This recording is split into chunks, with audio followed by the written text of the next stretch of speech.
Chapter 15, Mitchell Worth. I don't tell the guys that I like our decoy fort almost as much as the real one. They already think I'm weird, and maybe they're right.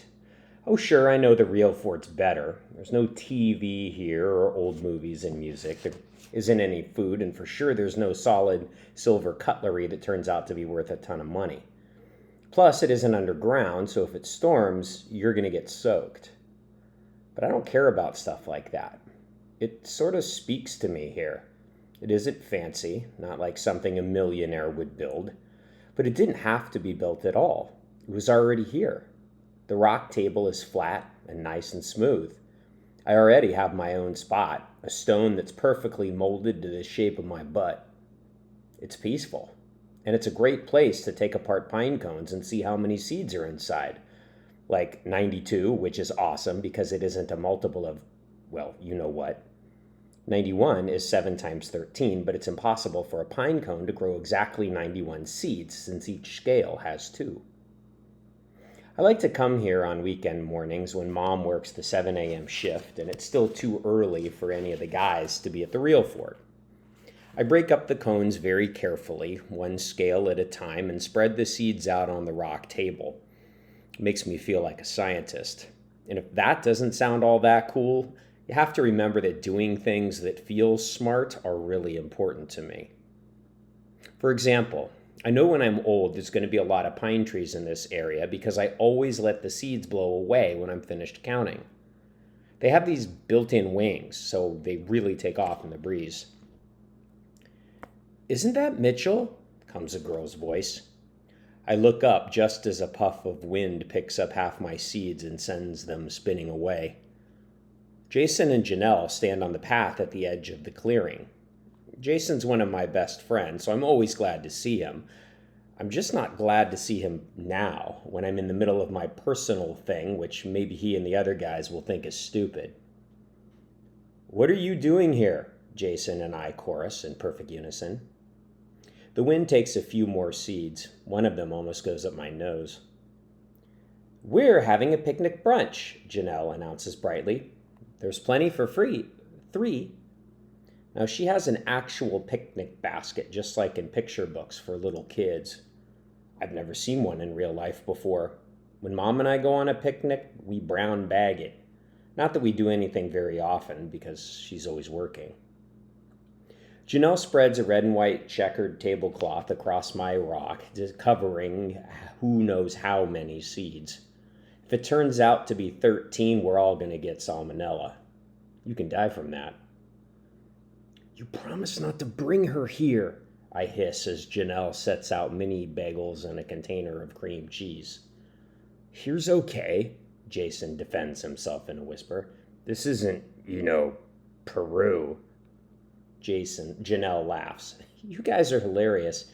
This isn't Peru and this isn't Mars either. Come eat." Now, it isn't my picnic, but it's nice of them to include me. So I have a mini bagel and a glass of orange juice. At home, we buy the cheap off-brand stuff, which is too watery, so it's nice to get a taste of the real thing. I'm having a pretty good time. The only problem is Jason, who keeps catching my eye and giving me a toss of the head in the direction of the trail. Like just like us guys want Jason to keep his love life separate from guy stuff, he doesn't want friends crowding in on their dates. It serves him right for bringing his girlfriend to our decoy fort, but obviously there's no way to explain that with Janelle sitting right here. I help myself to a second bagel and put strawberry jam on this one, so it's like dessert. I bet Jason wants to kick me under the table, only our table is solid rock. Eventually, even Janelle looks like she wants me to scram, so I get up. "Thanks for the bagels." "Sure thing," Janelle beams. Now, I don't really know her that well, but she's super nice, and her taste in orange juice is top notch. Jason doesn't say anything. I start for the path, and suddenly I'm backing up because 2 tall teenagers step out of the trees, advancing on the decoy fort. Luke and Jaeger. "Sweet little setup you've got here, Worthless." Jaeger looks around with an appraiser's eye, which comes to rest on the picnic basket and the tablecloth. "And you saved me a bagel." He perches on the edge of the rock and helps himself to a mini bagel, taking a gigantic bite. Now, on the one hand, I'm horrified that these two jerks have found my special spot. On the other, we created the place to do just exactly this, to be a decoy fort so Luke and Jaeger won't look for the real one. And here they are, decoyed. Ricky may be annoying, but he sure was right about this. "Hey, that's not yours," Jason exclaims angrily. "Well, that's not very neighborly," Jaeger complains, still chewing. He leans over the table, far too close to Janelle. "I don't think we've been introduced." "She's Officer Jaworski's daughter," Luke supplies in a strangled voice. Jaeger straightens up like he's been burned. "Oh, no kidding. Say hi to your old man for me." Now, I have to hand it to Janelle. Jaeger's a pretty scary guy, but she's totally calm as she pulls out her phone. "Oh, well, you can say hi to him yourself." "Sorry," Jaeger mumbles. "Gotta run." "When you see my brother," Luke adds, "tell him we love the new place."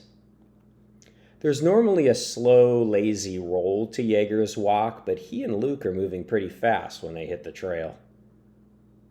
"I don't think we should tell Evan that," I comment once they're gone. Janelle frowns. "I know Evan's brother, but who's that other guy? He creeps me out." "Jaeger Devlin," Jason supplies. "He creeps everybody out." "Are they hassling you?" she asks. "Do you want me to mention something to my dad?" "We can handle ourselves," Jason replies bravely. "No, we can't," I scream inside my head. What could be better than cops locking up Jaeger and throwing away the key?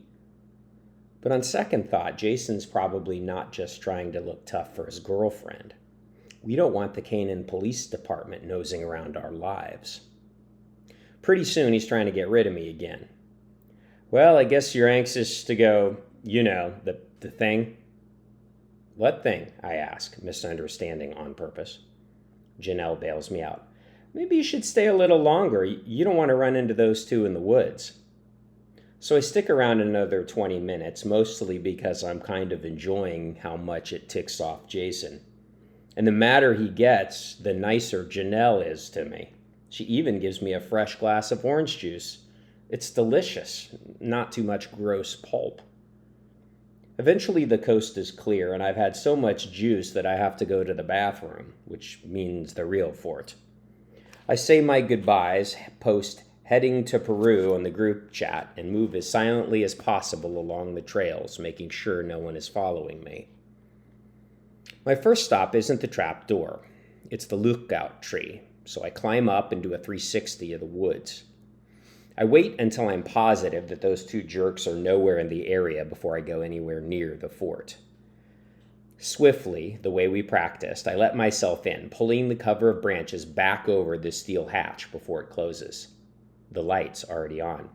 "Hello?" I call. "What's up?" comes the reply. CJ. I jump down and walk into the living area. "You messed up," I tell him. His eyebrows arch. "How?" "I texted I was coming. You're supposed to answer that you're already here." Part of my OCD is it really gets to me when people don't follow the rules, even when those rules were made up by Ricky. I guess I dozed off. I didn't see your message. He kinda has bedhead, so that makes sense. And he also has a deep cut and a colorful bruise on the side of his face.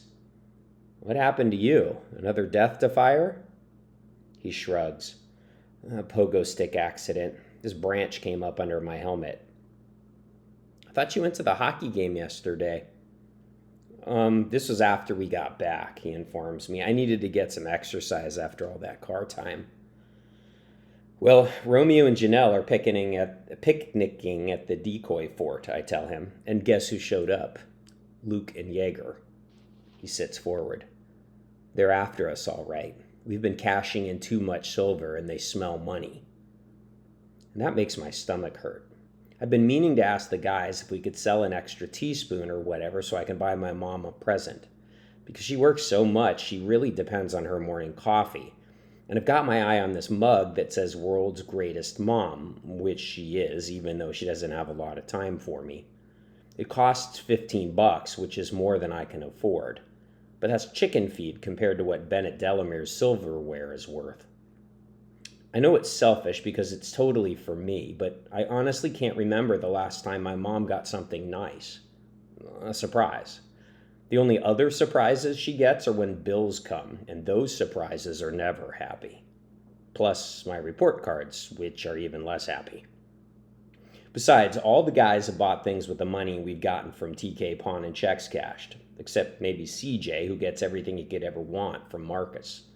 And even CJ eats his share of the pizza and nachos and wings and snacks we bring in. But now, with Luke and Yeager circling like vultures, any extra spending is just going to have to wait, including Mom's present. It stinks that the things we do to make our fort the best place in the world are putting the fort in danger. What's the point of having the best place in the world if you can't do the things that make it great?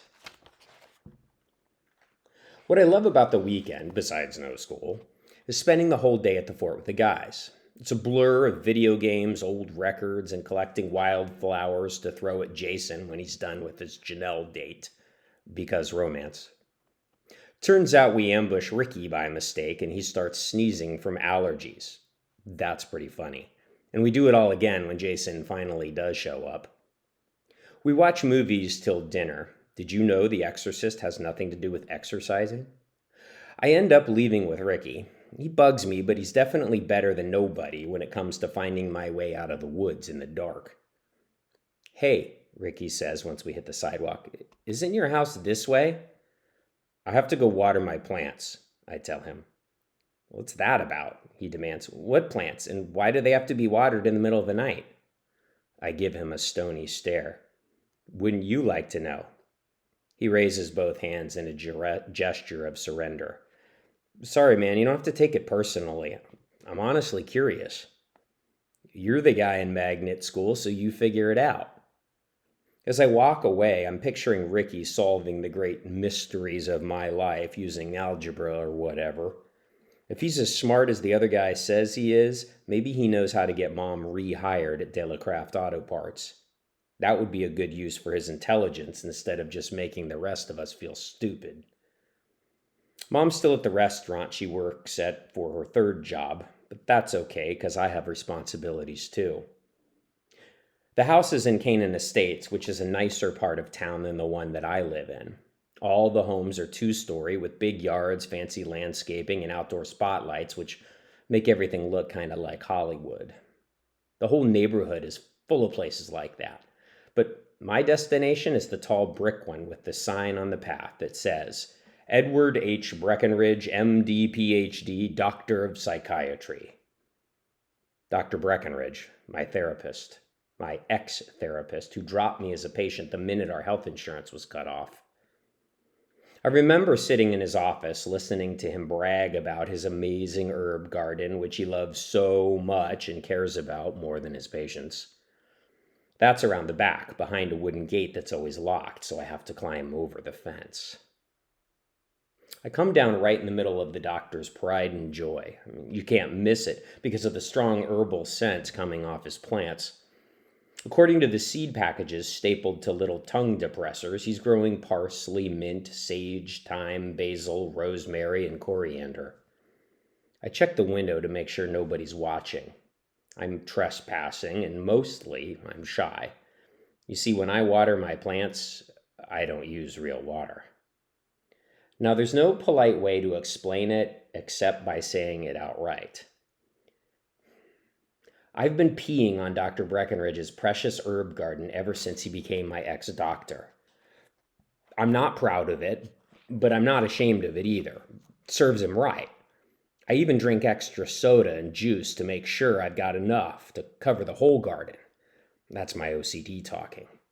A psychiatrist, even a lousy one like Dr. Breckenridge, should understand that better than anyone. Then, when everything is completely watered, I leave. And I smile all the way home because I know I've accomplished something important.